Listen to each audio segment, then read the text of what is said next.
Good morning, and thank you for joining Diversity in Design, The Time for Change is Now, Part 2. My name is Joseph Cephas, and I'm the Senior Vice President at Novità, a NYC-based integrated marketing and communications agency. 2 weeks ago, we held this panel and were blown away by the engagement and response by the audience. Part 1, we were unable to take many of the questions, so in this version, we're actually going to set up more so of a Q&A. So the majority of this one will be audience participation and us, the whole panel, answering the audience's questions. In about 20 minutes, we will open the floor for questions. Please type your questions in the Q&A box, not the chat. And if you are comfortable asking questions directly to the group, please press the raise hand button. My colleague Emma will then message you and invite you to the conversation to ask that question. I'm joined today by the real stars of the show, a powerful panel of accomplished women whose diverse involvement in the A&D industry spotlight the issues facing the Black community. Ronnie Belizaire is a corporate real estate manager at Daimler North America Corporation and serves on the board of directors of the International Interior Design Association. Maya Bird Murphy is the founder and executive director of Chicago Mobile Makers, a groundbreaking nonprofit organization bringing design-focused skill-building workshops to underrepresented communities. Maya is also an architectural designer, educator, and maker. Dr. Angie Scott is an assistant professor at Georgia Southern University, where she teaches a multitude of courses on interior design. Scott was also named to the Well Communities Advisory in 2020 and was a winner of the ASID Wants to Watch Review. Before diving into the panel, there is a significance to why we selected this date, June 19th, as part 2 of the diversity conversation. Today is Juneteenth, a day that is now being recognized on the national stage, but has long been celebrated in the Black community. June 19th, 1865 marks the freeing of slaves in Texas, which effectively ended slavery in the US. Now I know what you're probably thinking. Wasn't the Emancipation Proclamation that ended slavery signed in 1863? Well, there are a few reasons for the delay. One, the Civil War did not end at that time. It took a little bit longer for the Confederacy to then pretty much retreat, and then also it took some time for that news to then travel to Texas. As you know, things did not move as quickly at that time, and news did not spread as quickly. But there were actually a lot of roadblocks that went into it. The local governments and slave owners were very reluctant to share the news with the actual slaves that they were free. And the most sinister was that the Texas plantation owners wanted the slaves for one last harvest season and did not inform the slaves of the news until that harvest season was over. The abomination of slavery is deep-rooted in many of the challenges we face today. That is not to say that there's not been significant progress. There have been many leaders and so many movements that have gotten us to the point that we are today, but there's still so much work to be done, and we will talk about that work today. Many white people have asked recently, how can I help? How can I support the movement? What can I do? And I want to point out to 2 characteristics of these previous movements that I mentioned that are important. 1 is doing things that are unpopular, and 2 is sustaining the fight. Black people in this country have long been doing this. The March on Washington only had a 30% approval rating. James Baldwin was on the FBI watch list. Right before his assassination, Martin Luther King Jr. was disapproved by 2/3 of this country. And now to the long-standing, the Montgomery bus boycotts did not end when Rosa Parks made her heroic act. It took 381 days of carpools and walking crazy lengths in order to get this law changed. The same thing held true for the lunch counter sit-ins. They lasted months and years in order to get the laws changed. And then even once the laws were changed, it took even longer for behavior to change. And now we find ourselves at another crossroads. Do we let this momentum fade and use it to work together? That's what we should do. work together now to do what is unpopular and to extend the period of time so that we continue to work on this and we make behavioral changes, not just law changes. So thank you for just sitting in for that brief history lesson. I'm now going to start the panel discussion and bring in my fellow panelists. So the first thing that we did want to discuss before getting into the Q&A is there's one thing that we've been noticing is that a lot of conversations at A&D firms and companies as a whole have been reviewing their hiring practices and are now going to make much better attempts at trying to diversify their staffs. But there is something that is going to play a role, and that is tokenism. So we want to dive into the topic of what's the difference between representation and tokenism. So to pass that off, I'll start with you, Ronnie. If you could just briefly go into just what you see the differences are between being a token and true representation in the workplace. So thank you once again for that wonderful introduction and giving us this platform to be able to have this much needed conversation. But as it relates to tokenism versus representation, I think the important thing to note is that tokenism is more so saying, okay, now we have to get this person, this type of person on staff, right? Instead of it being this natural flow of how do we genuinely get a pipeline that feeds certain types of people into an organization, it's let's go find this one person, get them in so we can say we've got that person.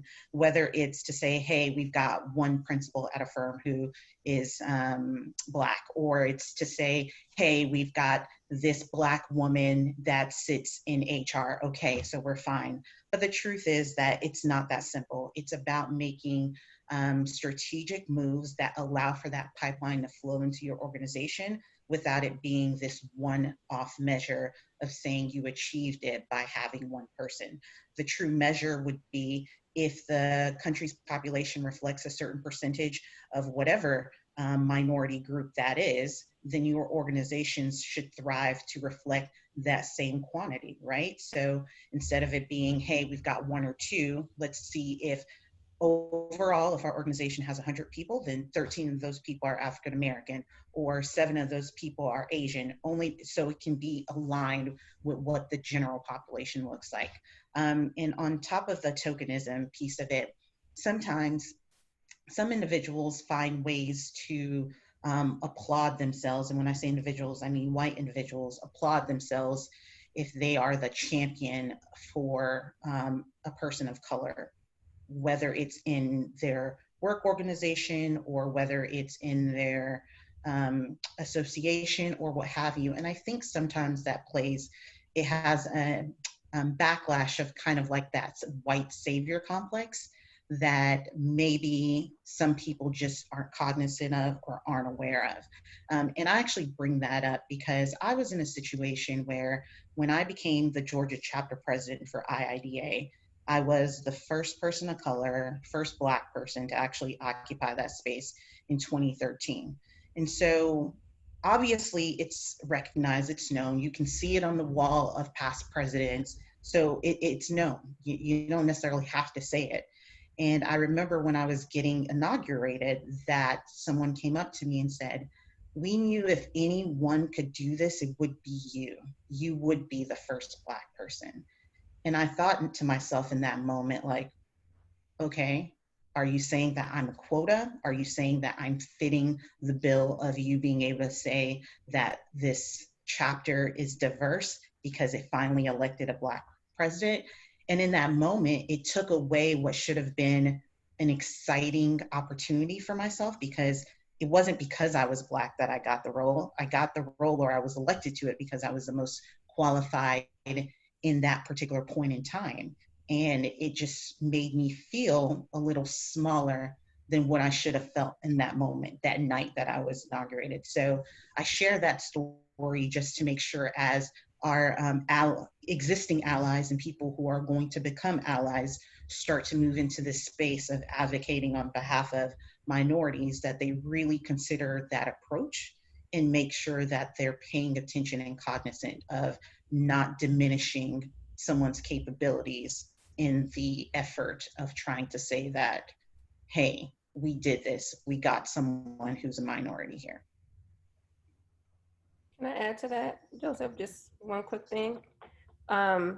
In addition to what Ronnie said, which was so on point, you know, if you do have a person of color or a Black person, Asian person, and they're the only ones in your company, also tokenism can be, hey, I'm gonna go to Angie for the diversity committee, or Angie, what's your opinion on this topic around minorities? And that's the only time we are considered to be a part of a committee, or our opinion seems to matter. So that can also be an aspect of tokenism while you are working in the workplace as well.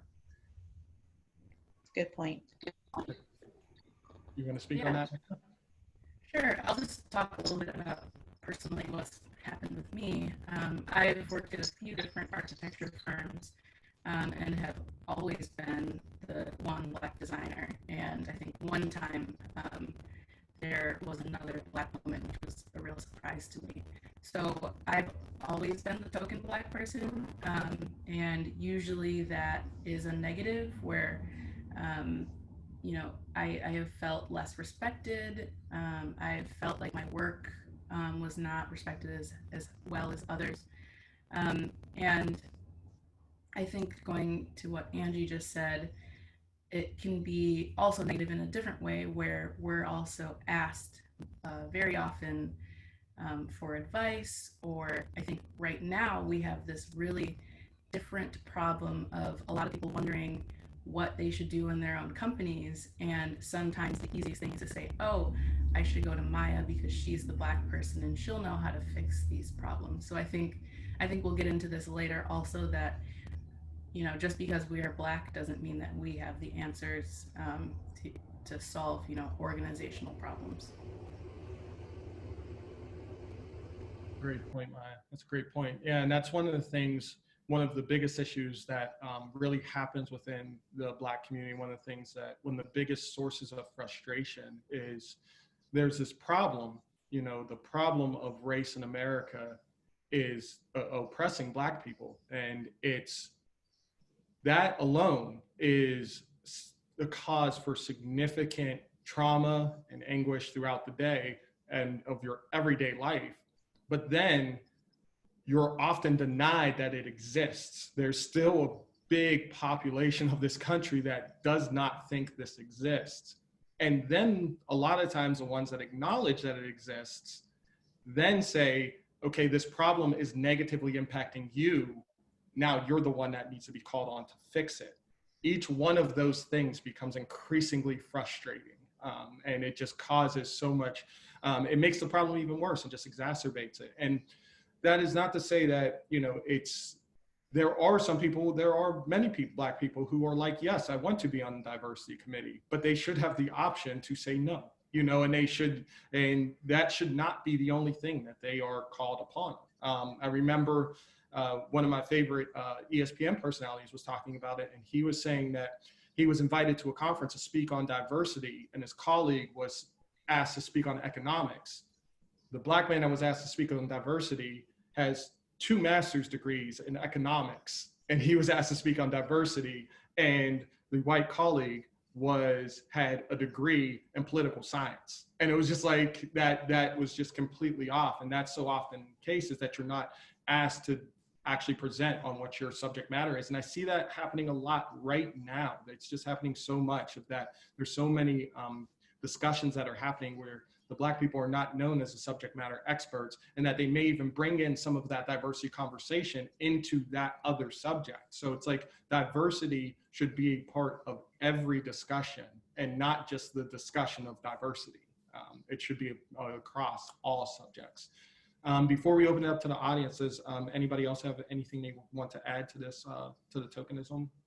I want to add that, you know, you brought up a good point that we are often looked to as the people, all of us have said this, the people to solve this problem, when we are not the people oppressing.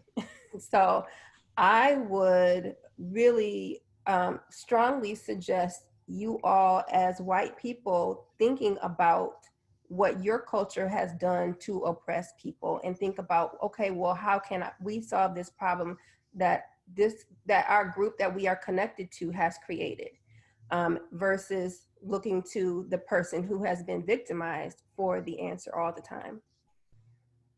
And, you know, one of my friends actually called me yesterday and was just overwhelmed because people were going to her. She's in landscape architecture. People were going to her in ASLA, asking her what to do and kind of expecting that she was going to like put a panel together and like really do the work behind all of this. And so I would say, yes, we want to be asked for advice. I would say a lot of us want to, you know, be a part of the conversation, but that doesn't mean we want to lead the effort. Terrific points, terrific points. Ronnie, anything to add before we move on to the Q&A? Maybe just also this, you know, we're talking about the workplace and professionalism and so forth and so on, but look at your personal lives too. What do those friendships look like? And do you have your one Black friend? And why is it just your one Black friend? And I also flip that to Black people too. Do you have your one white friend? And why is it only just one white friend? I pride myself in literally getting to know people for who they are, and seeing people beyond the skin tone or the skin color and recognizing them for what they bring into my life. Obviously, based on my ethnic background, based on how I grew up, the majority of my friendships are of the same race as I am, but I also have a very good population of non-Black friends also. And I do notice that in some of those friendships, I am the only Black friend to that particular person, whether it's my Hispanic friend, whether it's my Asian friend, whether it's my white friend. So I would task everyone as we start to, you know, come into this space of enlightenment. And, you know, once we get over all of our discomfort, just start to ask the questions on how you can broaden your social circles, because those social circles also spill into your professional circles as well. And it just becomes easier if it's reflective of what you do in your everyday life. That's a terrific point, Ronnie. Thank you. Thank you, everyone. And we will now move into the Q&A section. I've been saying that we want to run this similar to like a town hall, just because in part one, there were so many great questions that we were unable to get to, and we felt really bad about it afterwards, but the conversation that we had was so critical, and it was very hard to find points to stop. But now we'll really start opening up to the audience, so please continue to ask your questions in the Q&A. And Emma, if you could please bring in the first question. Hello, Hannah. Hello. So I work for an architecture engineering firm that's a small to medium size, and we've been having a lot of internal discussions about how we can be better as a firm. I've seen a lot of pushback from leadership on that, and we've been discussing, you know, creating an employee resource group that focuses on how we can address these issues. And in creating that, my question is, how do we balance making sure not to ask emotional labor from our minority team members, but also making sure not that we're creating a white savior complex, because that is a huge issue as well. So that's my question. Thank you for your question, Hannah. Thank you so much. Does anybody want to take a first stab at that? I would say, Hannah, when you're looking at trying to have these discussions and conversations, obviously, you know, invite your minority colleague to the discussion, but that labor, as you indicated, that labor, that hard, intense labor should be, you know, tasked to a group that does not necessarily represent just that one minority, right? Have them start to ask the burning questions of, what would I want to feel like if this were me? If the tables were turned, what would I want to do? I think a lot of times, you know, people feel sorry, so they just want to, you know, help. And they figure, if I'm asking the minority, then that means, okay, I can help them. But have you really internalized what it means to be in their space? How would you feel if you were in that space? And it's interesting because as Black people, we've often been the only one in a room, right? Whether it's within this industry or outside the industry, I don't know any Black person who's going to say they've never been the only one in the room. But we've learned how to move with ease. We've learned how to hold our heads up high and walk through that space. But on the reverse side of it, I've seen a white person be the only one in a room, and the discomfort is so blatant. And the discomfort is so visibly there. And I'm like, okay, well, imagine what a Black person feels like, specifically in a corporate setting where they're the only one in a room, but somehow they get over it and they find a way to rise to the occasion. So I would suggest starting with the putting yourself in that space. And if you've never been in that position where you're the only one, go put yourself in there intentionally. And you might have to do that from a social perspective. You might need to go dine at a restaurant that is predominantly Black. You might need to go to a museum that's having an art showing of all Black artists. Whatever the case may be, put yourself in that position first, then start to determine what would have made you feel more comfortable. And I think that's a good place to start. So that way it doesn't come off as I'm white, I'm right, and I know that I've got, if you do what I do, then you'll be fine, versus thinking I celebrate who you are. I think also adding, just saying, being honest and saying, we recognize that there's an issue with white people centering themselves, and we do not want to do that here. And what can we do, or how should we lead in order to make that not happen? And that doesn't necessarily mean that it's targeted towards the Black person or the person of color in the group. It could be targeted to everyone in the group. So it doesn't have to be just about, you singling out the minority that is there when you're talking about that, but really be authentic in your words and in your actions. And I think that speaks a long way. We,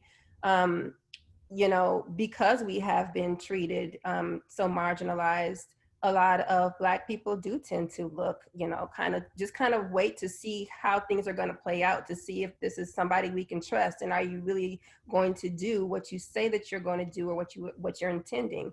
And so leading with that action, and the authentic action, I think is really important as well. I think as you guys have been talking, I think maybe putting out like a survey to everyone could be really helpful, to like start to put out feelers to see and understand exactly what's going on. And maybe that would help, maybe the understanding would help move forward and take a next step.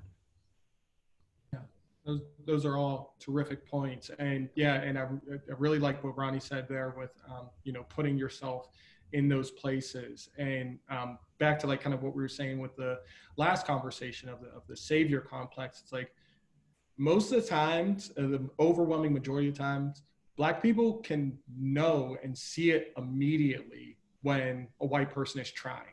Like you would immediately identify, like, okay, they're trying, even if they make a mistake, if they stumble, if they're asking for help, that you can tell immediately. So it's better than saying, I'm trying here. It's like that's already identified, and and many times it's seen.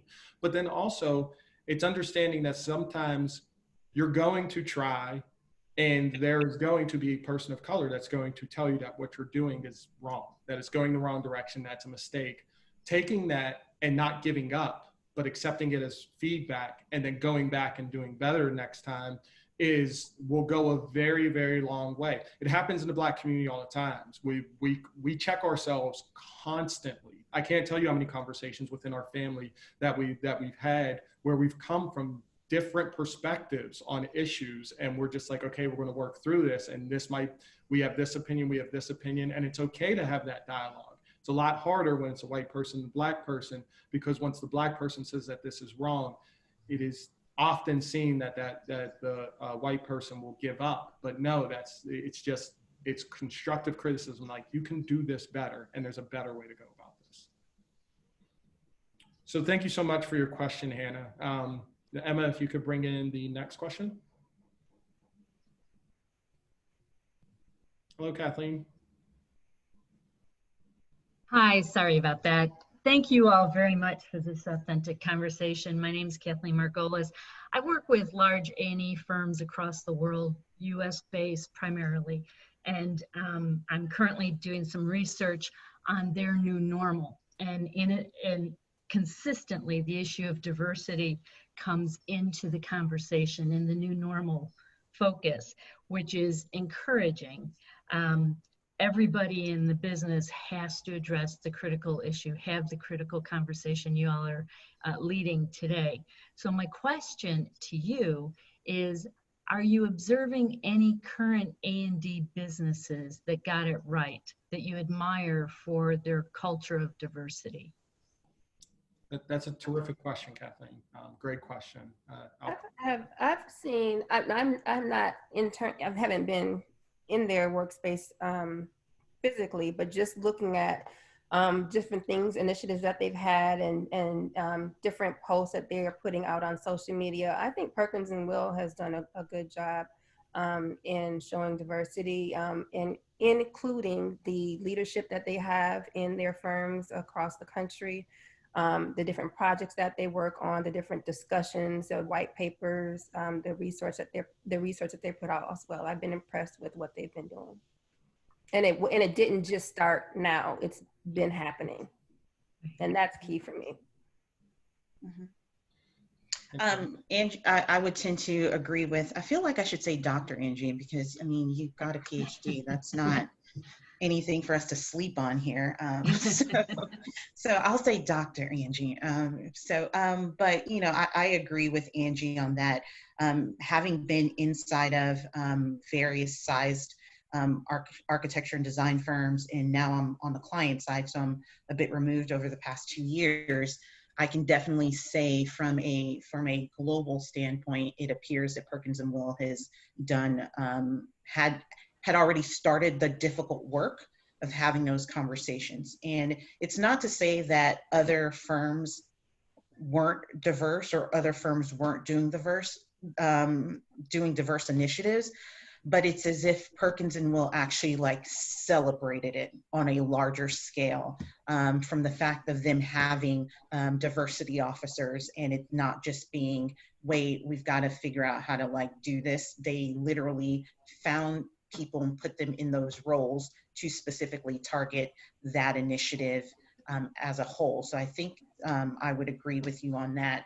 And and when you're thinking from a global firm standpoint, even if a larger firm as a whole from the head leadership necessarily doesn't have that conversation, I've also seen the local offices of organizations kind of do their own internal initiatives that are important. So and speak to diversity. So, but if you're saying a large global organization as a whole, I would say Perkins and Will had already started that work, and all they did was add to the conversation that they were already having when all of this kind of came to a head a few weeks back. Whereas other organizations, they're putting the statements out, they're saying them, and now we just have to see, do they have step-by-step action plans?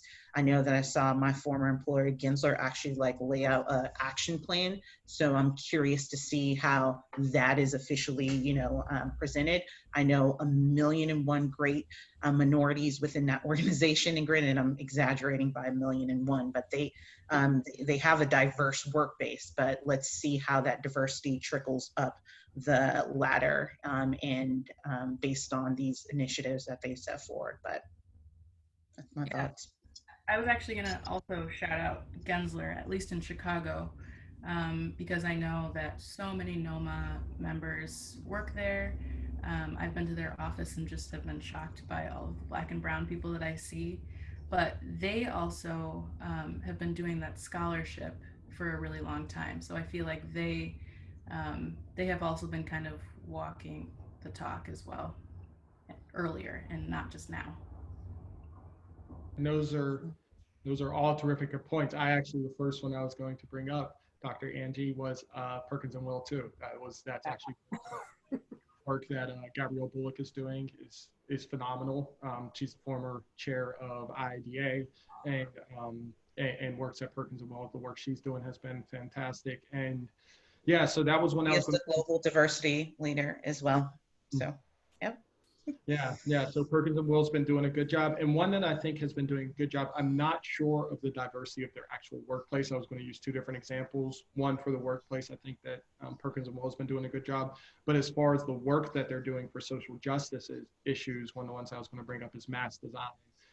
They worked on the lynching museum in Alabama. They worked alongside Brian Stevenson of the Equal Justice Initiative, who's the author of Just Mercy, and just came out with there was just a movie about actually his work. He is what I call real life superhero, the work that he is doing. But they partnered with him and built a museum all about the atrocities of lynching in this country that are still happening right now, just in the past 2 weeks. So something to recognize these dark truths of this country. And so the work that Mass Design Group did on that project alone, and some of their other projects, I know that they talk about gentrification a lot. So not sure about their leadership, but I know that the work that they've done has reflected that. I also want to shout out just the various minority owned architecture and design firms around the country. So they would be a good model to look to as well if you're looking for models, because it's just innate in what they do. And actually, let me add to that. So Misuk and Misuk is a design and construction firm that is Black owned, that also has one of the pioneers of Black architect who started the company, and currently it's being run by his daughter. So I think they're on the 5th, 6th generation of ownership for that firm in that space. So look into some of that history, look into some of the amazing work that pioneer Black firms and or architects have done. There's also a list that has been circulating really recently that shows Black, Indigenous, and Brown firms, and it's like a list of more than 100 firms, and it's just now circulating, but you should check that out. I know that Dwell featured it, but I'm sure you can Google it and find it. Thank you. Excellent. Thank you. And it is kind of telling that as we looked at them, we kind of brought out the same three. That is kind of telling. If this was not a significant problem, then we all would have come up with like a list of 5 that you could go to if you really think about the number of firms. And I worked at ASID, the American Society of Interior Designers, for 4 years as a national vice president, and there's not many that I could think of, and I'm intimately aware of a lot of firms, but this is a significant issue, and it's really hard to point to some that do a good job. This industry, this is why we're having this conversation. This industry is one that has a significant problem with diversity. So thank you so much for your question, Kathleen. That was a terrific one that, really sparked a really good conversation there. So thank you. Thank you all. Thank you. Now you can bring in the next one. Hello, Edie. Edie's on mute.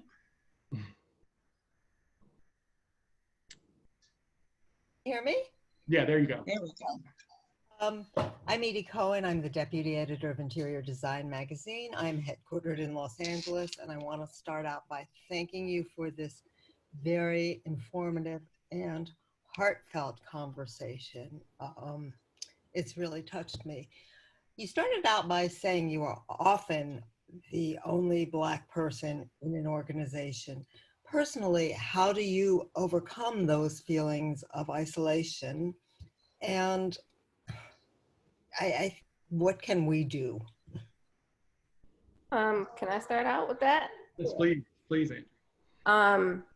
Overcoming those feelings of isolation, it's always something in the background. There's something that is called wearing a mask or duality, where you, if you're a minority in a group, and if you're consistently a minority in a group, you tend to have to take on a certain persona to appear acceptable to certain groups of people, to say the right thing, to be able to move forward in organizations. that's part of it, is having to wear that mask, and then you're going back to your home or to people that you're feeling comfortable around, and you're able to truly be yourself, talk how you want to talk, act how you want to act, because it is accepted by that group of people that you feel most comfortable with. I decided a long time ago when I was working in corporate that I wasn't doing that anymore. And so who I am is who I am. And if you like it, great. If you don't, that's okay too. I'm still going to do my job and I'm still going to move forward.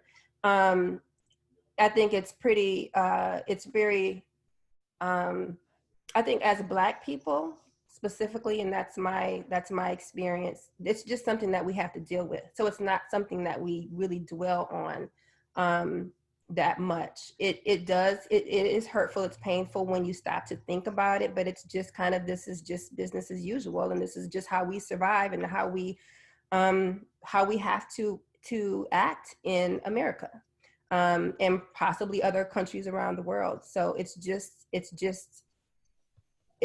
in us to keep on going and keep fighting. And so that's one of the reasons why I am so proud to be a Black person, is because of the strength that we have and the resiliency that we have and have had to have in order to survive in this country.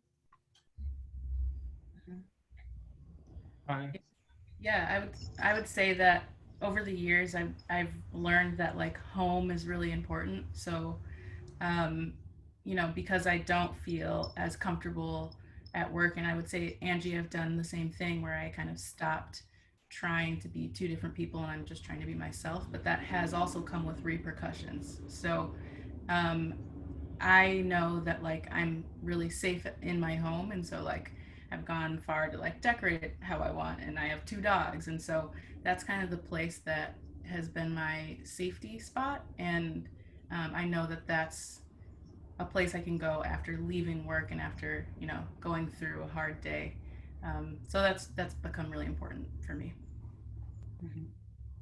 Edie, I would say for me, Angie, you know, hit it on the nail with saying we've just been conditioned to understand that that is probably more so the norm. So we just expect it. So there's not necessarily me walking into a room and creating this, you know, feel. The truth is I don't feel uncomfortable.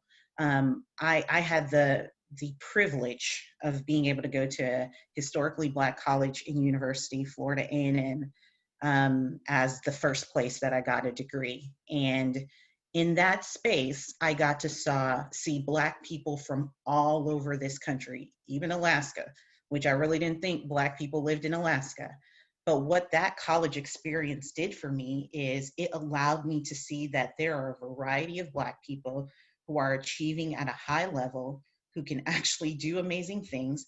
And we got to come together for a certain amount of years at this university. And then we've gotten all the amazing education that we need to. We've gotten the community that we needed that helped us put that armor on to be able to go out into that space of being the only or being one of the few. And so I never felt, once I got into the workplace, that I was anything less than worthy of being there. And I knew that my voice mattered. And so I never struggled, even if I'm the only one. It's usually interesting to watch how people might be squeamish when they find out I'm in the room, or they walk in and they see me, because that's usually an interesting dynamic. Because if they haven't spoken to me on the phone, if they haven't met me before, if they didn't do any due diligence of Googling me, a lot of people are surprised, number one, that I'm a woman, because I go by Ronnie, right? So unless they spoke to me, they don't know that I'm a woman. And then I walk into the space, and then all of a sudden it's like, not only am I a woman, I'm a Black woman.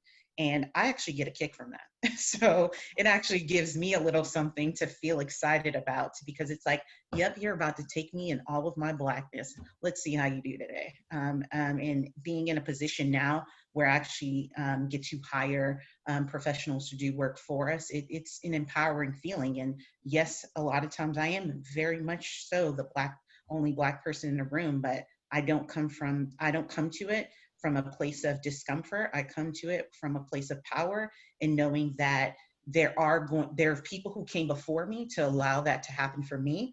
and I'm potentially, hopefully paving the path for those to come after me, and so that they don't see this as a handicap, but rather, hey, I'm spreading my Black girl magic to the world. I wanted to touch on that. I'm glad that you said that, Ronnie, because I wanted to talk about Black girl magic, Black boy joy, the pride that we have that has been instilled in us in our communities. So the reason why you see those hashtags, Black girl magic, or even Black power or Black boy joy, is because we have historically had to give ourselves those messages and uplift ourselves because of what society tells us is totally opposite, on the opposite end of the spectrum. And so if we were to listen to those messages, we would be downtrodden, down and out, and feeling inferior and insecure. But because our culture and our families and Black communities as a whole have told us, you are beautiful, you are special, your hair is beautiful, you are powerful, we are able to walk into these rooms and not flinch and know that we belong there and can command a space because of that.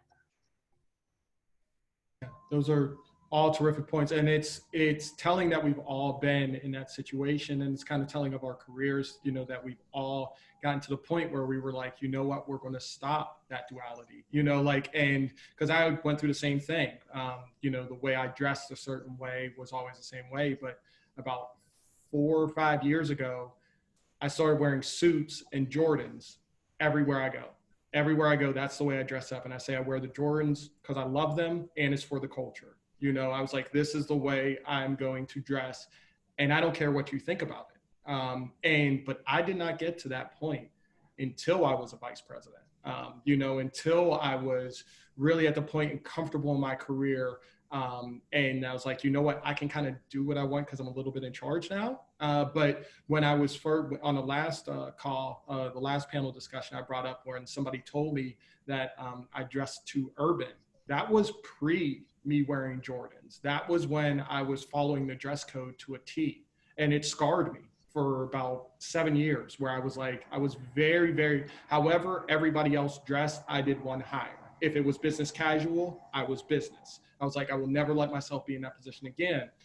And it was when I got to a position of power, but I do always feel sorry for the younger people who are not in that position of power who cannot do that. So Edie, I think that was a terrific question. Maya, go ahead. Did you want to add something? I was going to say, I think it does take time. Like, I think, you know, when I was in my first job, I felt terrible and I had no confidence, and especially just because of what I was dealing with every day. So it took time and a lot of confidence building to get to the point of saying, I'm not going to act any differently when I'm here than when I'm at home.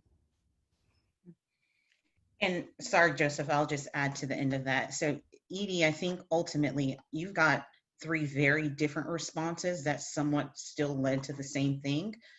There's not a monolithic approach to how we deal with it. We all may be dealing with it, but we've all found our own individual ways.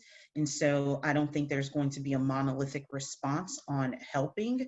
So just being aware that just because a person is Black doesn't mean that their specific experience is this, or how they chose to deal with it, or how they chose to overcome it is going to be this. We don't speak for every Black person.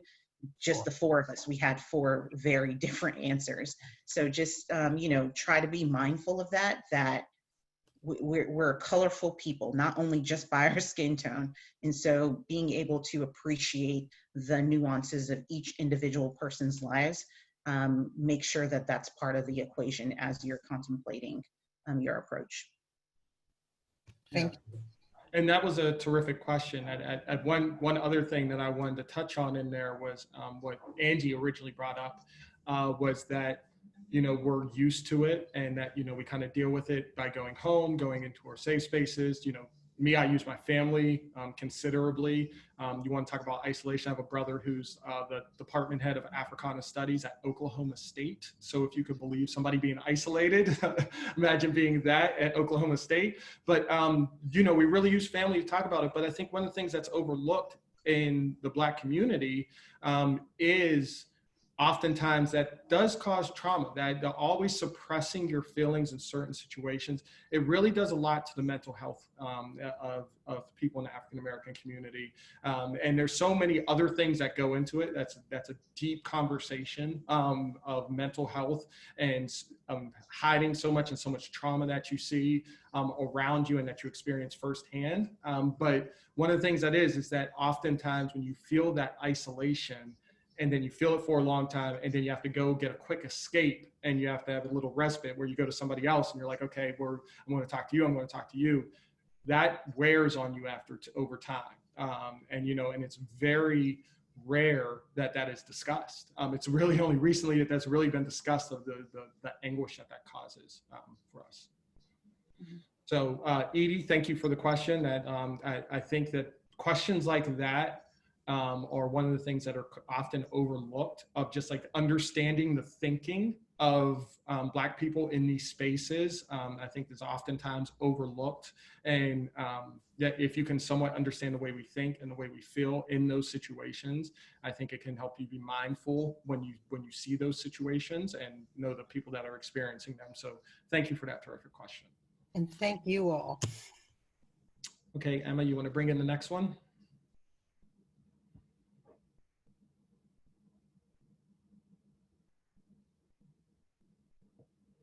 Hello, Rebecca.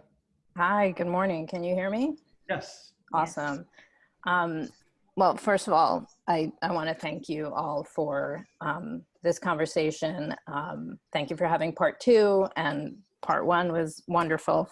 But the question that I have, I've been thinking about,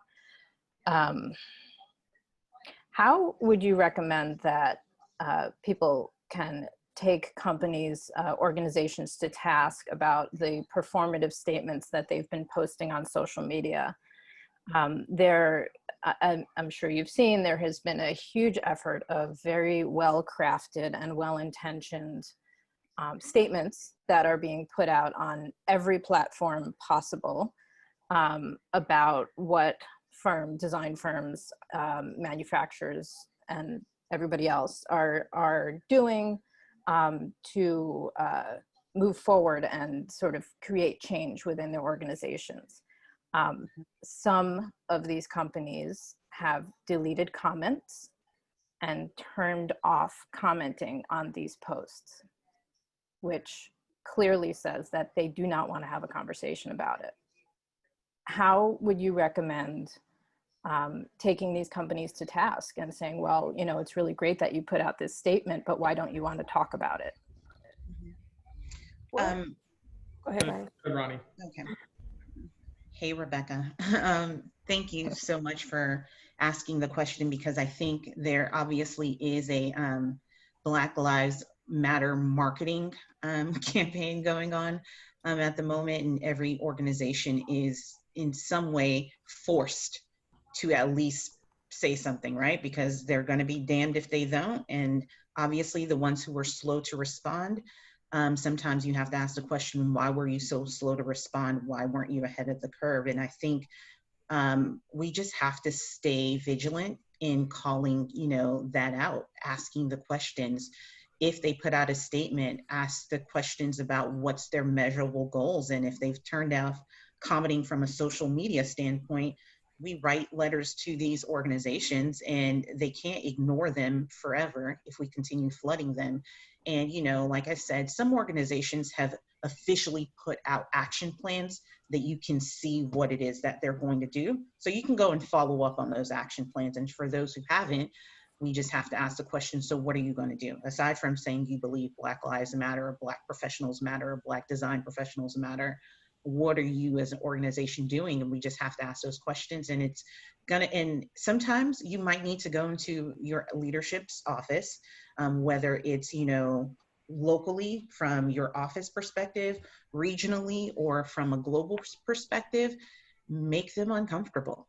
Force them to actually answer you. Because at this point, it's probably the safest time to be bold about this.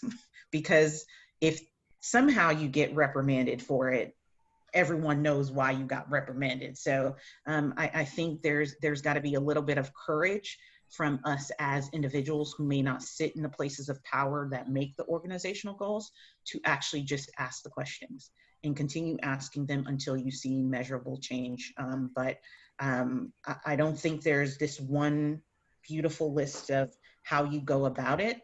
I think you just have to see how an organization asks, and if something makes you feel uncomfortable, or if something doesn't appear to be on the up and up, or if you know that something is just a marketing campaign, take them to task. And it doesn't have to be publicly taking them to task. It's internally. You can set the place on fire internally. So, and I don't really mean that, so sorry, bad analogy, but we have to be bold in challenging the people who are in the places of power in these organizations.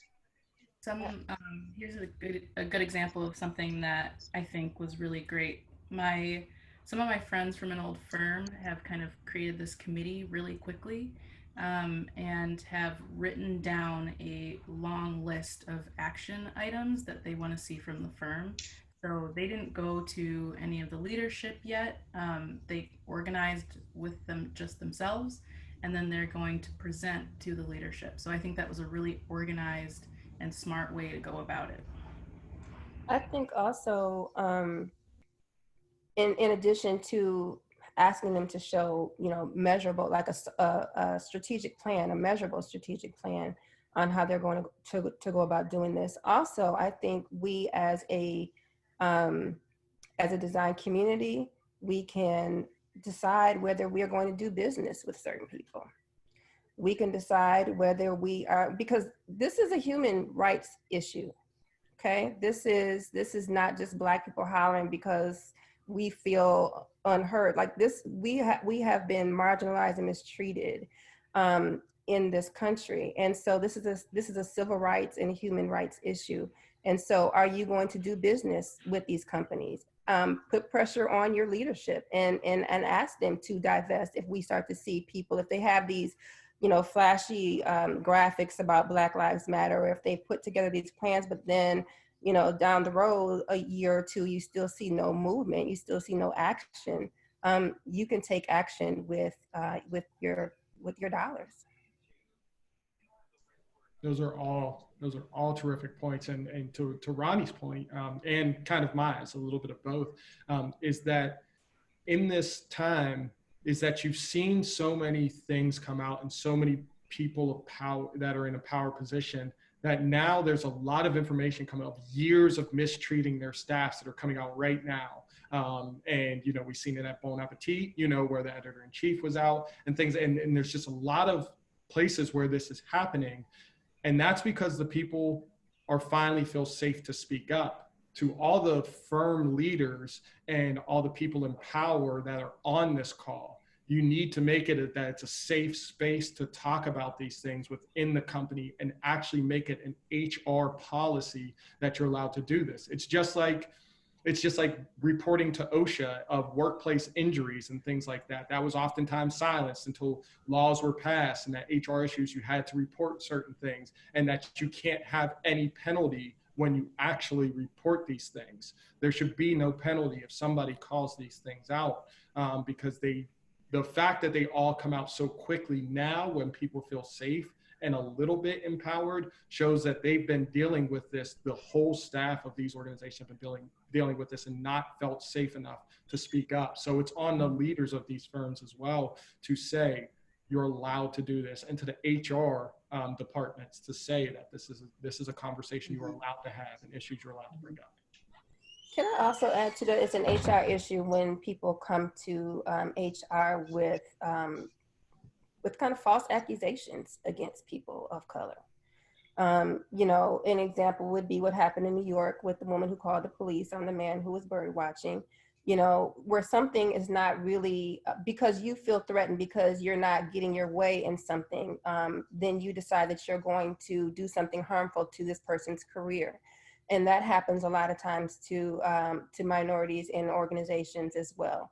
And so having HR policies in place there too, to say, look, we're not dealing with that, in addition to what Joseph is saying on the other end. And just to add to what Joseph said about creating that safe place for employees to be able to share these grievances. But also allow it, if necessary, to be anonymous, because there are going to be people who still are just not comfortable. Whether they have the grievance, they still don't want the rest of the firm or the rest of the office to know they're the ones who brought up that grievance.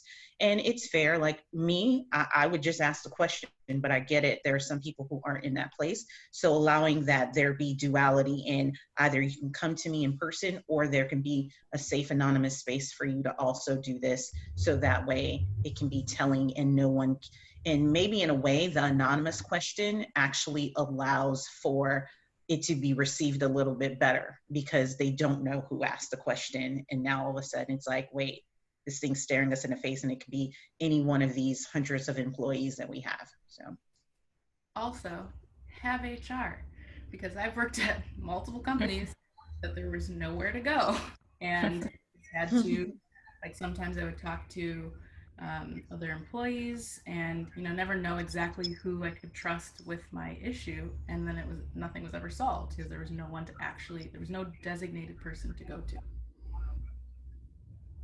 to. Those are all terrific points. Anybody else have anything to add?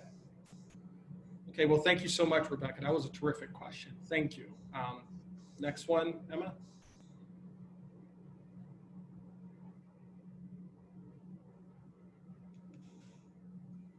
Hello, Nicole. Hi there, good morning, or almost good afternoon. Thank you so much for this session today. Really terrific information. As I mentioned in the comments or the Q&A, I'm the HR manager, Department of One, for a company of 180 employees. And it is in my opinion, a diverse and inclusive organization, but of course we can all do better. So we didn't have any sort of committee. We have policies, we have procedures, but we didn't have any kind of committee. So about 2 weeks ago, we established the Diversity and Inclusion Committee. We sent out a call for volunteers. People were able to volunteer to join the committee.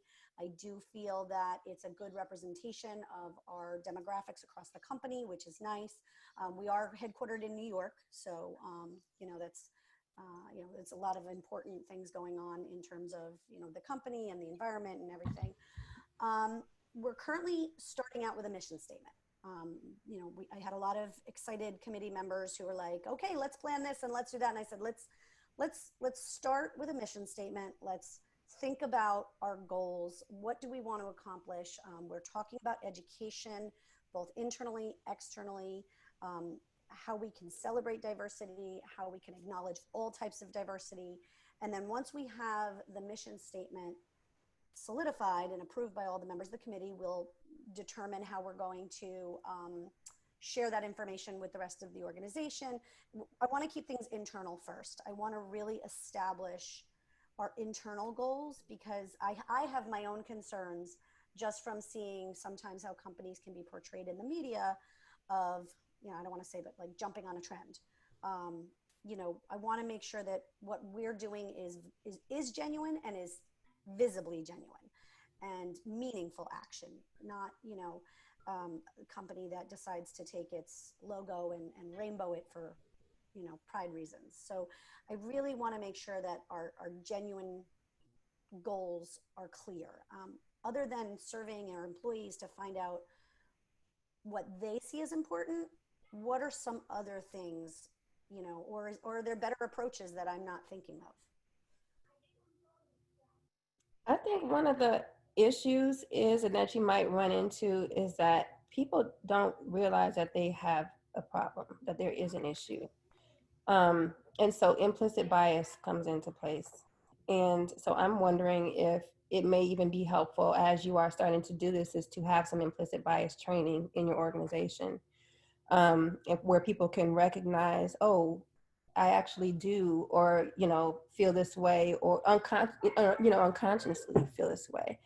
And so having those kind of trainings and exercises will help to really kind of bring about some action steps that you want to have, because people might be in a group and just feel like, well, I don't know, you know, or afraid to say what it is because they're afraid that they're saying the wrong thing.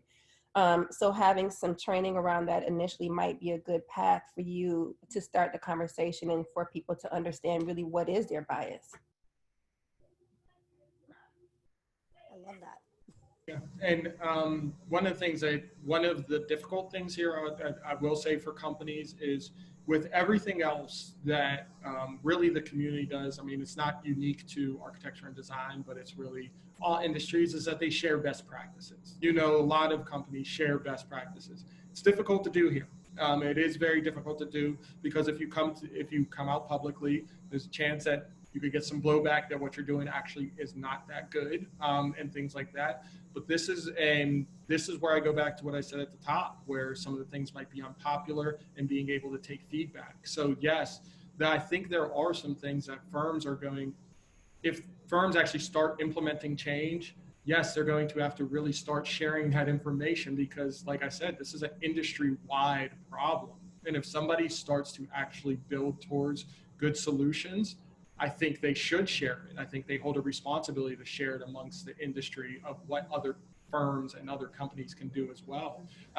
But being ready that you may get some feedback that what you think you're doing is not as good as you think it is.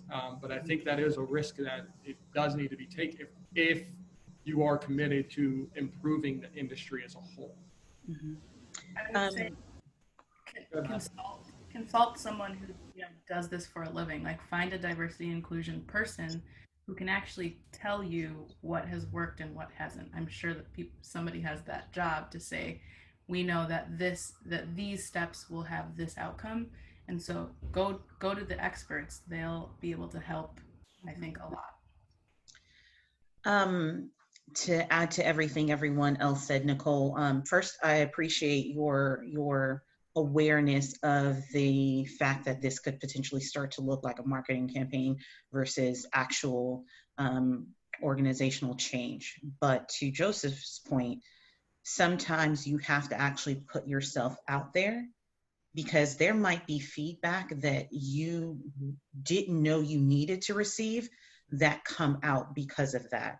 And I'm going to use just literally the silliest example possible, but it makes a huge difference. So for instance, I'm a shoe lover and I love DSW, and they did their little marketing Blackout Tuesday moment and they got assaulted with comments. And DSW, for the most part, probably thought, hey, we do good. We do this, we do that.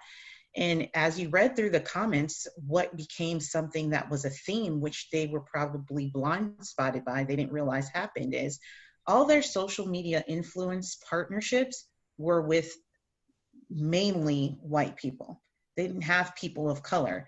And that's what was kind of there in the comments for them to see. It's like free feedback that they got that they didn't know was a blind spot to them. And yes, it was uncomfortable for them to realize that. But what happened is over a course of a week, you notice that they actually started to reach out to people. People came back and said, hey, DSW reached out to me and did this. And like I said, it's a silly example, but at the same token, it took them doing that for them to even recognize that they had a blind spot. No, they had no idea that they had completely whitewashed the space of social media influencing within their organization.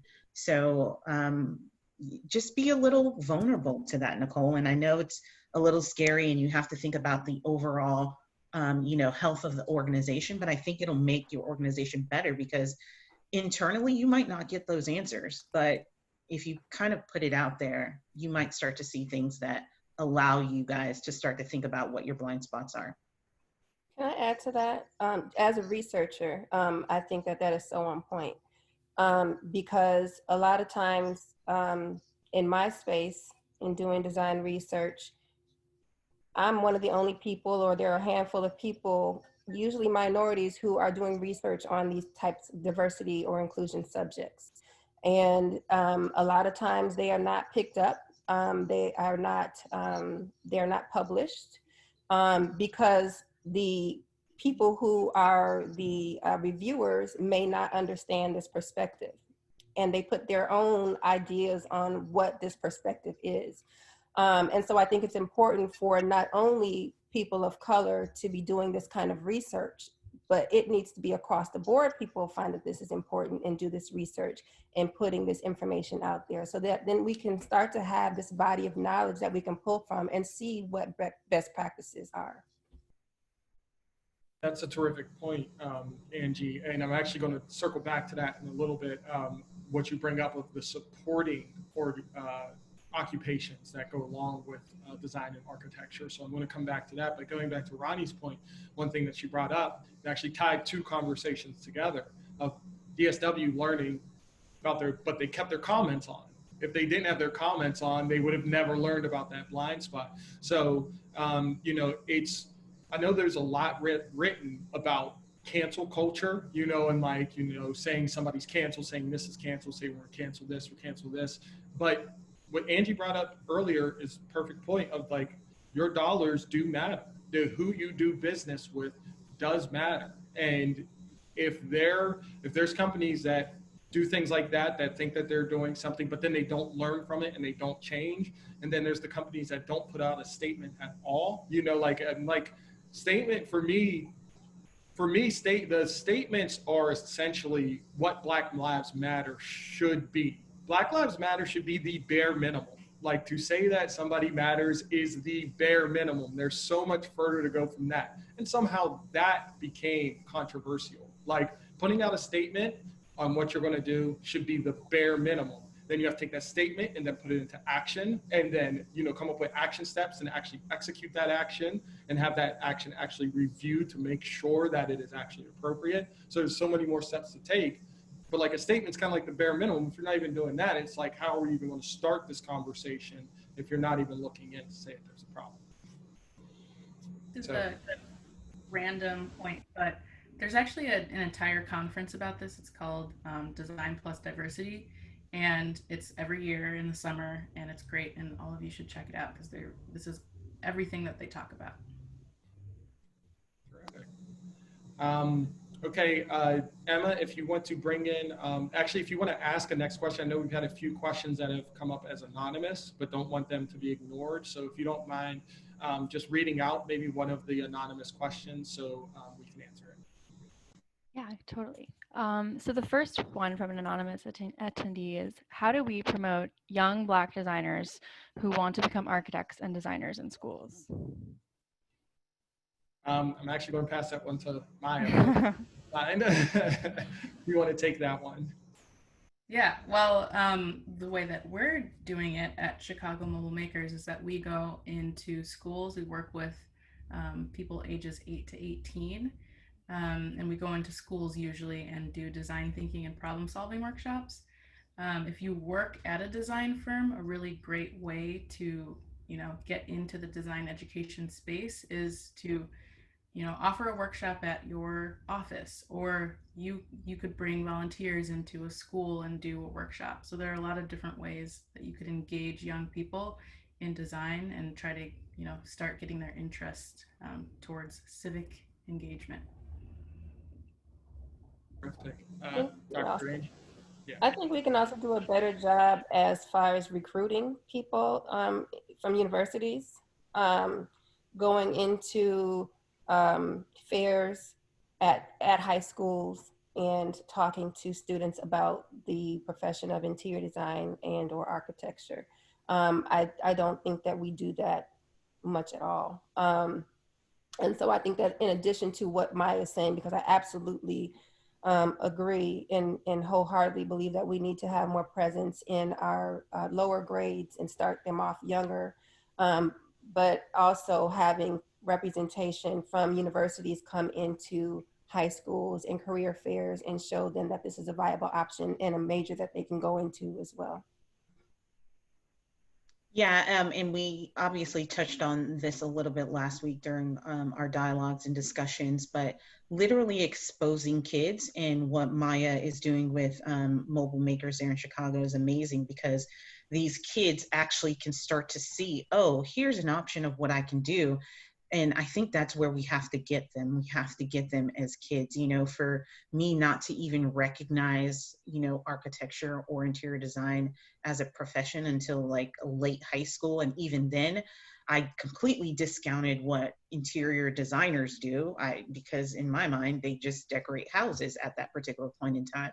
And that, you know, and that's, you know, shame on the industry for not finding a way to touch bases with kids early on to bring them to the light. And so I would say somehow if you can connect with an organization like Maya's who's doing that work in their city, and maybe there is another organization within your own city that's doing that, finding these children at such an early age and exposing them, I think is the way we go, and making sure that there's enough talent, even pursuing it in college, to then become professionals within their careers. So, and you can partner with universities and colleges into going into elementary schools and into neighborhoods to do this kind of work. They would love to. I would hope they would to do that kind of work. We do have to do something called service. That's part of our requirements in our jobs, and so that's a great service opportunity. Yeah, and if there are other programs that are like Chicago Mobile Makers in your town or city, like we were talking about Perkins and Will before, this is another great thing Perkins and Will is doing. They partnered with us, and we're going to hold a high school level program within Perkins and Will. So these kids who are from all over the city are going to be able to work inside of Perkins and Will's very cool Michigan Avenue office. And so that's going to be this huge opportunity for them that would not have existed if Perkins and Will hadn't been really willing to go beyond and do this. Yeah, those were terrific answers. And I think, you know, got very into the direct, you know, directly what can happen to influence that. And then there's the indirect, going back to what we were saying earlier, of representation. You know, if you see people that look like you in these positions of power, in these leadership roles, that is going to play a role, and then actually going into the schools. So that's, the representation is just as important as going directly in to schools to really teach design. And that's an industry-wide issue that's been happening. But one point that I do want to go back to is one that Dr. Angie brought up, was that it's not just with architecture and design specifically, it's not just the architects and designers and the firms. There's so many other positions and professions that support the project that are very much underrepresented. One of the ones that Dr. Angie brought up was researchers. There are very few minority researchers, very, very few. And that is driving a lot of the work. We see in design and architecture really what the impact of researching space, what it has done for the profession. But if you do not have people in those positions of color, and you don't have the decision makers, then are you always researching the correct thing? So Dr. Angie, I'm going to bring it back to you just on that point. Like, can you speak a little bit about the importance of having diversity, not just in the firms, but with the people that the firms are working with? Definitely. So if we go back to research drives policy, right? Research drives, it trickles down into how designers and architects are practicing. And so if you don't have people in these positions or who are trained in order to conduct this research, you're going to miss the boat. It's going to be another DSW moment, right? We're going to miss the boat on some things that are very important to communities of color. And we are going to have, as I said before, reviewers who don't fully understand what communities of color have to deal with and how their perspectives are different from theirs. And so they have this lens that they're using that is not the same lens that these communities are coming from. And so it's very detrimental then to pushing forward any kind of policy that impacts communities of color because there's no representation. And I think that that's really huge. So I'm a big proponent for getting Black people, Asian people, Latinos into research, into education, because that will really help to build that body of knowledge as well. And I don't want to say that this is just exclusive for people of color to research. Again, I think everybody should be interested in this. As we talked about, diversity should be across the board in all of our conversations in the workplace. It should be across the board when we're talking about research, when we're talking about education as well. Ronnie and Maya, anything to add to that one? The only thing, so I'll also add, you know, obviously there's a variety of paths that we can all take from within this you know, architecture and design world, right? Like for me, the past 2 years, I removed myself from day-to-day design, and now I'm within a corporate real estate function that hires architects and designers. So it's important to see diversity in those spaces as well. From a developer standpoint, I mean, I don't know how many developers are partnered with all the time.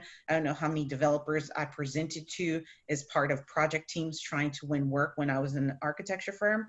I mean, I don't know that I ever saw a developer that wasn't white, you know, and it's like, why? Because they have access to money, and that money that they have access to will then create this project that then potentially hires this firm and so forth and so on. And so when we start to talk about equity, and when you hear that in a broad spectrum of conversations during this time, it's on all levels, right? Because you're not going to see a developer of color if the developer of color doesn't have access to equity or have access to loans, and to loans to then create these building projects that then are, so it's so intertwined in so many ways.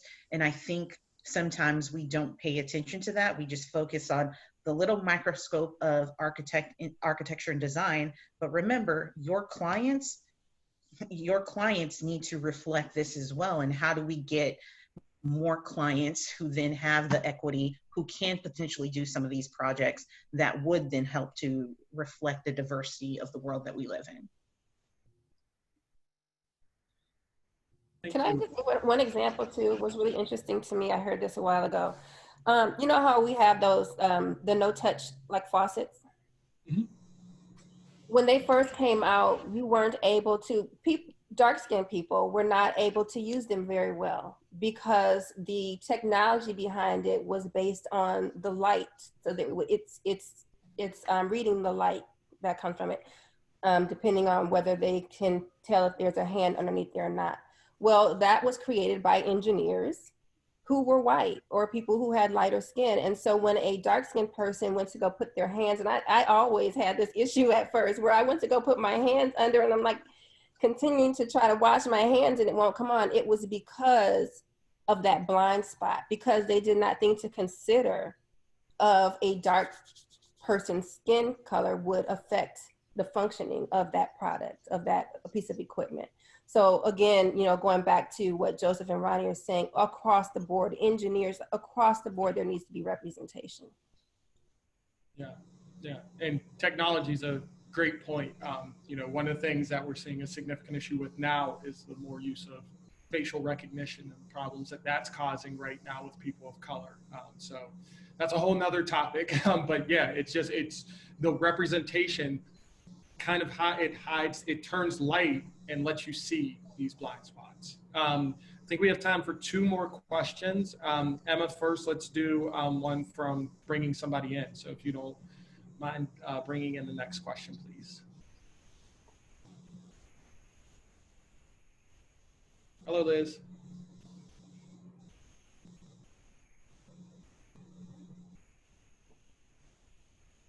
Liz, you're on mute. Yeah, you're muted, Liz.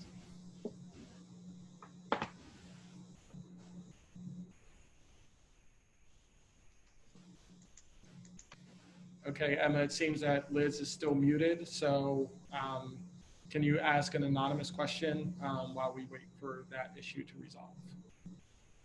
Yes. So the next anonymous question is, I have been pretty vocal during the past few months online, but as a brown person, I sometimes wonder that I'm overstepping. Also, I sometimes feel uncertain when I speak up because I wonder that I am taking space that should be available to the Black community. How can I be an ally and use my voice in the most helpful way? I have signed and shared petitions and resources, but I wonder if I could do more. Good one. That's a really good question. I think keep speaking up. I'm glad that you're speaking up. And I don't think that you should feel like you're taking space. What Ronnie said earlier was a really great point. We are not a monolith. And so there may be brown, Black people around you who don't feel comfortable at that time. And so by you speaking up may be something that they're very much aligned with. Maybe they feel like their position may be threatened if they don't speak up. And so they're not, maybe they're just, their personality is that they're not just going to do that.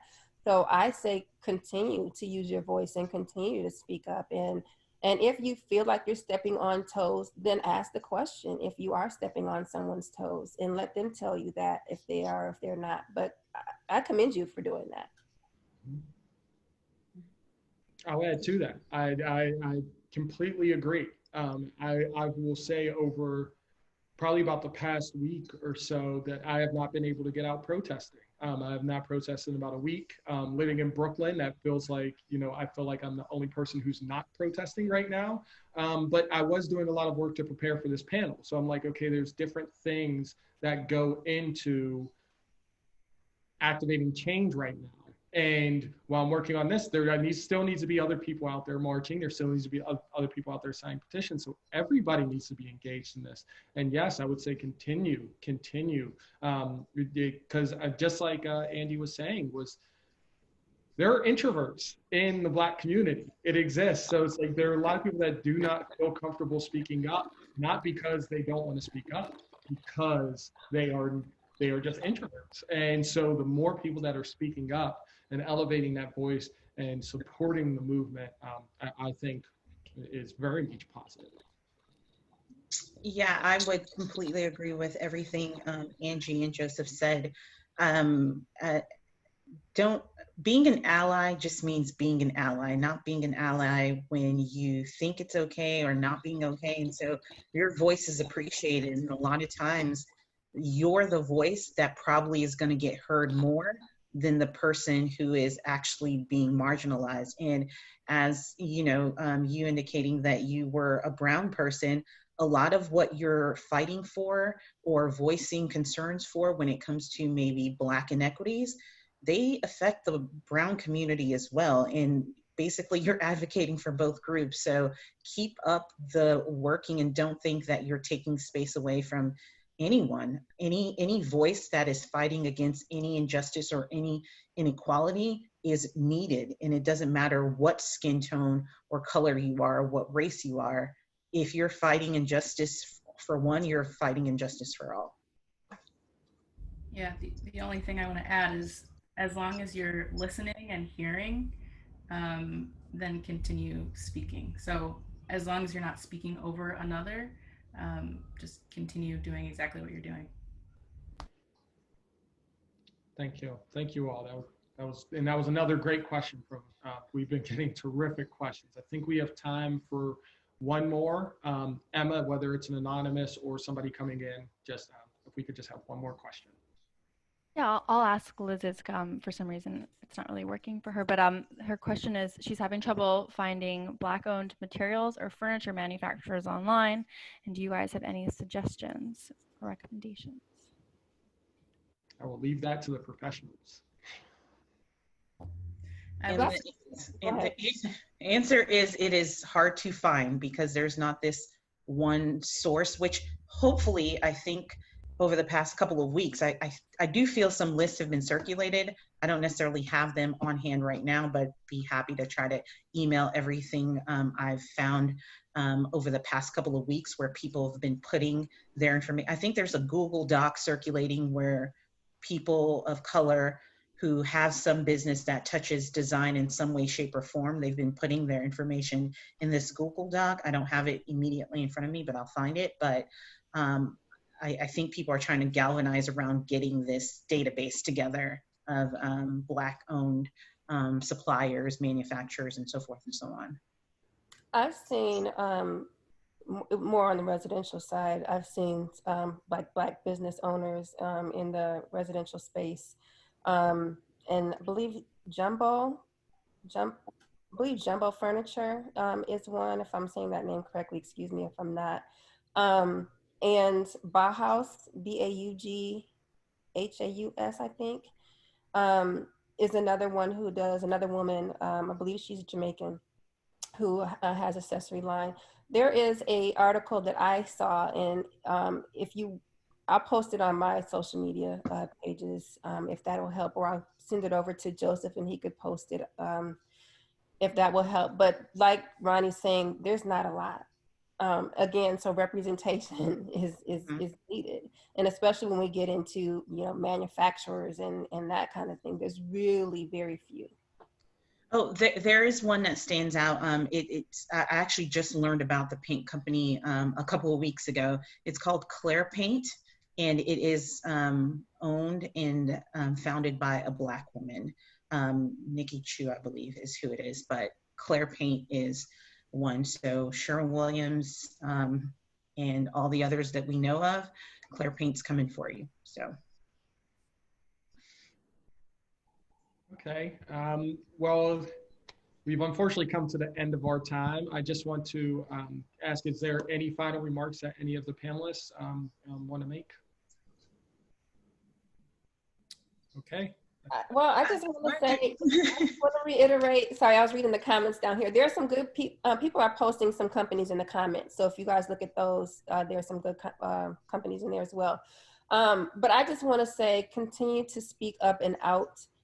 Like Maya said, as long as you are not speaking over a voice, please continue to speak, and regardless of what your skin looks like, all of our voices are needed in order to make a difference here. So I would really thank you for tuning into this conversation and really having some, really thinking deeply about this and what you all can do. I'm very appreciative as a Black woman to hear that people are very receptive and are willing to jump in this with us. Okay, thank you, Roan.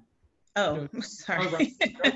Sorry, Joseph, you keep trying to wrap us up, but I just want to add, that this past 3 weeks that we've sort of been living through as a society has been extremely uncomfortable and hard to process.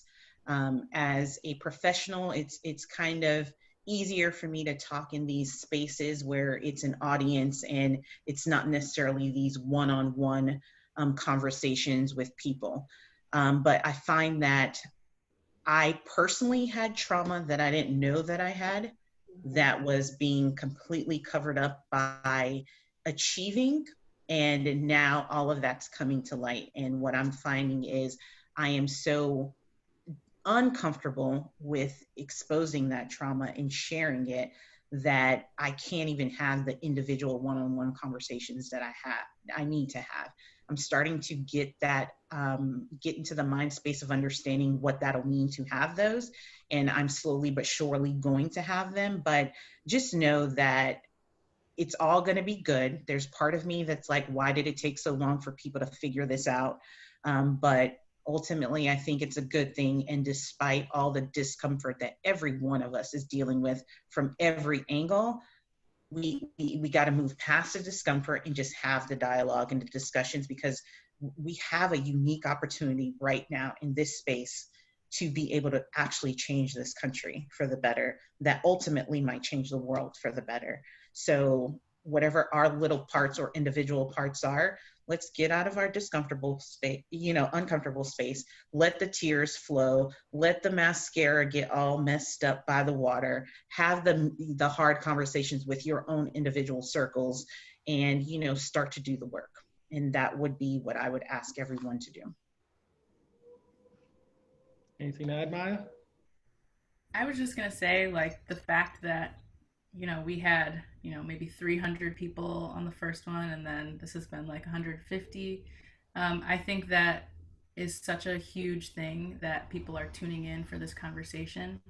And to me, it looks like a first step, and it looks like a lot of people who really care and are actually trying to make a difference. So I am very appreciative that all of you have tuned in. I'll just echo that. Thank you to everyone that has tuned in. Thank you for watching. I have to thank the panelists so much. They've been so generous with their time and expertise. It's been a joy to really get to know them so well over the past few weeks. This conversation was so important, and I cannot think of better voices that were needed and used right now. There's so many good points, so much for me to think about, and I'm sure all the attendees. So thank each and every one of you. I want to thank my firm, Novità, for giving us this platform and for allowing us to have this conversation, and for completely supporting this movement, and for supporting the initiative of this. So thank you, everyone, and thank you for attending, and please have a joyful Juneteenth. Thank you. Thank you. Happy Juneteenth. Thank you, guys. Happy Juneteenth.